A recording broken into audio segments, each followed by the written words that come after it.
நேயர்களுக்கு என் அன்பான வணக்கம். நான் உங்கள் அட்சய லக்ன பத்ததி ஜோதிடர் மோனிகா ராஜ்கமல், சேலம் மாவட்டத்தில் இருந்து. இந்த வீடியோ பதிவில் நம்ம பார்க்க இருக்கிற நட்சத்திரமானது கேட்டை நட்சத்திரம், அதாவது புதன் பகவானுடைய நட்சத்திரம் தான் பார்க்க இருக்கிறோம். ஸோ இந்த நட்சத்திரத்திற்குரிய பரிகார ஸ்தலம் ஆகட்டும், செய்யக்கூடிய தொழில்கள் என்னென்ன, வணங்கக்கூடிய தெய்வம், அடுத்து நீங்க தானமாக செய்யக்கூடிய பொருள், இதெல்லாம் என்னென்ன அப்படிங்கிறத தான் இந்த வீடியோ பதிவில் நம்ம பார்க்க போறோம். முதல்ல என்னென்ன தொழில்கள் அப்படிங்கிறத பார்த்துடலாம். இசை வல்லுநர்கள் ஆகட்டும், கிரிமினல் வழக்கறிஞர்கள் ஆகட்டும், தொழிற்சங்கம் தலைவர்கள் ஆகட்டும், மனநல மருத்துவர் ஆகட்டும், இந்த ஹெல்ப்லைன்ல வேலை செய்கிறவங்க, அதாவது 108 இந்த 100 இதெல்லாம் கஸ்டமர் சர்வீஸா வேலை செஞ்சுட்டு இருப்பாங்க. ஸோ அவங்களுக்குமே இந்த துறை இந்த நட்சத்திரம் போச்சுன்னா தாராளமாக இந்த துறையில போய் சேர்ந்துக்கலாம்.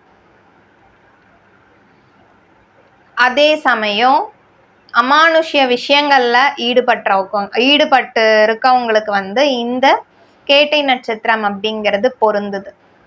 நடிகர்கள், நிகழ்ச்சி தொகுப்பாளர், பத்திரிகையாளர்கள், இப்போ ஒரு ஆங்கரிங்கே பண்றாங்க அப்படின்னா கண்டிப்பா இந்த கேட்டை நட்சத்திரம் அப்படிங்கிறது இதுல இருக்குன்னு சொல்லலாம்.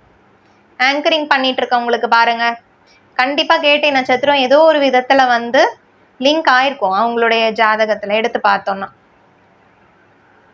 ஸோ கடற்படை சம்பந்தப்பட்டதும் இதுல அடங்குதுன்னு என்று சொல்லலாம். இராணுவம், காவல்துறை சம்பந்தப்பட்டது, இசை வல்லுநர்கள் சம்பந்தப்பட்டது. ஸோ இது எல்லாமே இந்த கேட்டை நட்சத்திரத்திற்குரிய தொழில்கள் தான். ஸோ இப்போ பரிகார ஸ்தலம்னு பார்த்தோம்னா, தஞ்சாவூர்ல இருந்து கும்பகோணம் போற வழியில வரதராஜ பெருமாள் என்ற கோவில் அமைஞ்சிருக்கு. ரொம்ப பழமையான கோவில்னு சொல்லலாம். ஸோ இந்த கோவிலுக்கு கேட்டை நட்சத்திரத்துல போயிட்டு வந்தீங்கன்னா அப்படி ஒரு சிறப்பான பலனை அந்த பெருமாள் என்று சொல்லக்கூடியவர் அள்ளி கொடுப்பார் அப்படின்னு சொல்லலாம். அதே சமயம் நீங்க தினமும் வணங்க வேண்டிய தெய்வம் எடுத்துட்டீங்கன்னா, புதன்கிழமையில கண்டிப்பா பெருமாள் கோவிலுக்கு போயிட்டு வாங்க. உங்களுக்கு பலன் அப்படிங்கிறது இரட்டிப்பாக கிடைக்கும். தொழில்ல இருக்கிற தடைகள் ஆகட்டும், பிரச்சனைகள் ஆகட்டும், அனைத்துமே தீர்ந்துவிடும் என்று சொல்லலாம். அடுத்து நீங்க தானமாக செய்யக்கூடிய பொருள் என்ன?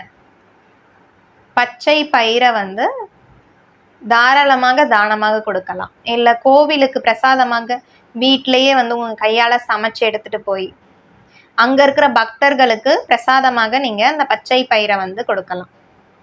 ஸோ இது மாதிரிலாம் செஞ்சு பாருங்க, கண்டிப்பா உங்களுடைய தொழில ஒரு முன்னேற்றமான காலம் அப்படிங்கிறது ஏற்படும்.